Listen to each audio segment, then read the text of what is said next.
Hi guys, இன்னைக்கு நம்ம ஒரு முக்கியமான ப்ரீவியஸ் இயர் கொஷின் தான் பார்க்க போகிறோம். இது 2024 நடந்த எக்ஸாமோட கொஷின் தான், முக்கியமான கொஷினும் கூட. என்னன்னு பாருங்க.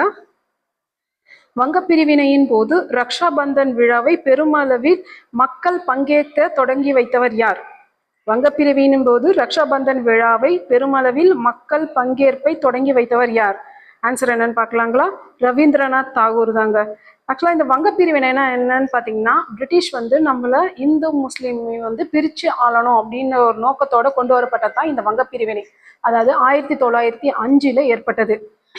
ஆனால் இதை அவங்க எப்படி சொன்னாங்கன்னா, நாங்கள் வந்து நிர்வாகத்துக்காக தான் இதை பிரிச்சிருக்கோம் அப்படின்னு சொல்லிட்டு சொன்னாங்க. ஆனால் நல்லாவே தெரியும் அது இந்துவையும் முஸ்லீமையும் பிரித்தாளும் கொள்கைன்னு சொல்லிட்டு. ஸோ அதை வந்து பிரேக் பண்ணணுன்றதுக்காக தான் ரவீந்திரநாத் தாகூர் என்ன பண்ணார்னா, அப்போ அந்த ஃபெஸ்டிவலை கொண்டாடினார். ரெண்டு பேரையும் ஒன்றா இணைச்சி வைக்கணும்.